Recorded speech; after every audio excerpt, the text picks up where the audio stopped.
Damai sejahtera untuk kita semua. Saudara-saudari terkasih, hari ini Senin 18 Desember 2023, hari biasa khusus pekan ketiga Advent. Bacaan Injil diambil dari Injil Matius bab 1 ayat 18 sampai ayat 24. Kelahiran Yesus Kristus adalah seperti berikut.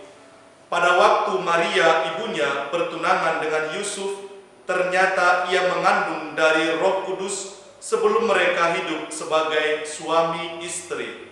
Karena Yusuf suaminya seorang yang tulus hati dan tidak mau mencemarkan nama istrinya di muka umum, ia bermaksud menceraikannya dengan diam-diam.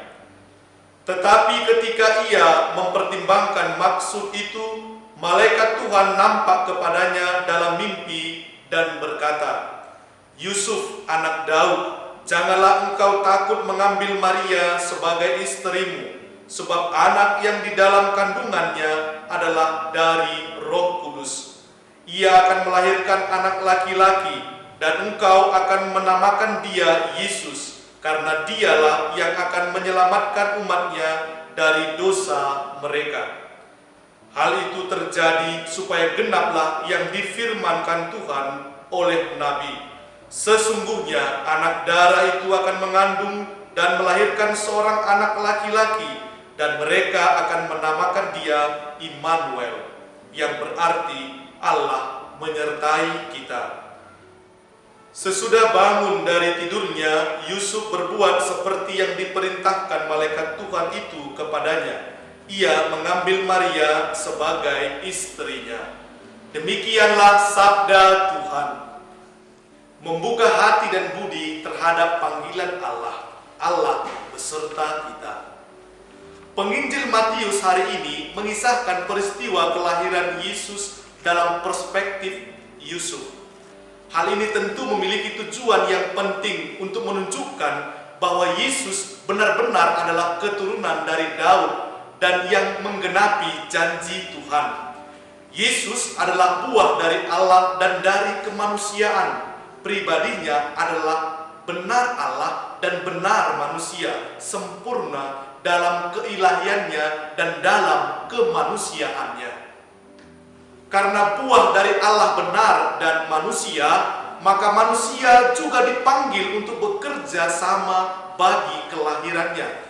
Seorang pria dan seorang wanita dipanggil dengan cara langsung untuk bekerja sama dengan Allah. Kita tahu bahwa Maria telah dipanggil secara langsung oleh Allah melalui malaikat Gabriel, dan Maria menyatakan jawaban ya secara langsung. Sementara Yusuf berbeda, ia dipanggil dengan cara tidak langsung. Ia ditempatkan dalam situasi di mana Maria tunangannya sudah mengandung sebelum mereka hidup sebagai suami istri, dan ia tidak mengetahui hal ini sebelumnya.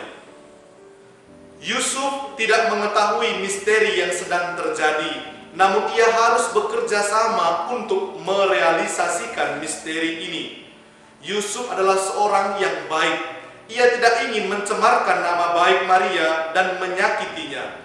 Ia menemukan satu solusi yang sangat rasional dan baik bagi dirinya sendiri, tetapi tidak menghormati kehendak Allah. Ini bukanlah solusi yang sesuai dengan rancangan penyelamatan Allah. Dan ini sering sekali terjadi dalam pengalaman manusia. Kita sudah berpikir dengan baik akan satu solusi yang terbaik menurut pemikiran kita, namun belum tentu seturut kehendak Allah. Saudara-saudari terkasih, berangkat dari pola pikir yang rasional, sekalipun itu sempurna, tidaklah sama dengan apa yang menjadi kehendak Allah. Ada perbedaan dalam menemukan solusi. Apa yang ada dalam pikiran kita berdasarkan keinginan daging, sekalipun itu baik dan benar. Sementara apa yang datang dari kehendak Allah adalah keselamatan yang sesungguhnya. Bukan saja bagi kita, tetapi bagi kemanusiaan seluruhnya. Yusuf harus lewat melalui kebenaran untuk sampai kepada ketaatan. Tahap ini tidak mungkin ditempuh tanpa intervensi dari Allah. Keterlibatan Allah sangat penting untuk mengintervensi dan memohon kepada manusia untuk menerima misteri dalam hidupnya dan menyerahkannya secara total tanpa menahan bagi dirinya. Maria tidak seharusnya diceraikan secara diam-diam, ditolak dengan cara tersembunyi di hadapan mata dunia. Ia harus diterima sebagai mempelai yang sah dan dengannya merayakan perkawinan kudus. Tetapi Yusuf harus menghormati misteri bahwa Maria sampai kekal tetap sebagai perawan. Yusuf harus menolak keinginan untuk menjadi ayah secara daging, namun menjadikan Yesus sebagai keturunannya sendiri.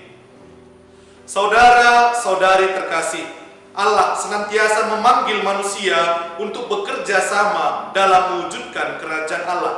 Panggilan dan penyingkapan Allah tampak dalam sakramen-sakramen, kitab suci, liturgi, devosi, ulah kesalehan lain, dan juga lewat saudara-saudari serta alam ciptaan. Allah sedang berbicara kepada kita masing-masing dan bersama. Allah meminta kita untuk bekerja sama dengannya dalam menciptakan suatu dunia yang damai dan harmonis.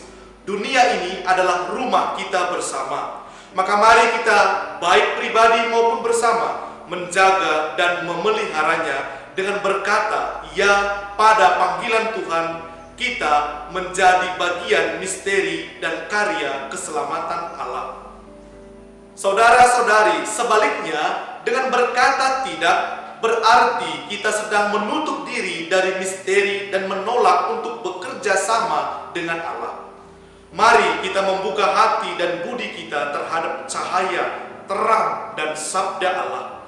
Maka kita akan berbahagia dalam perjalanan hidup kita, karena kita yakin Yesus tidak akan pernah meninggalkan kita sendirian. Selalu ada jalan bagi mereka yang percaya, yang membuka hati dan budi akan cahaya ilahi yang menerangi perjalanan hidup kita.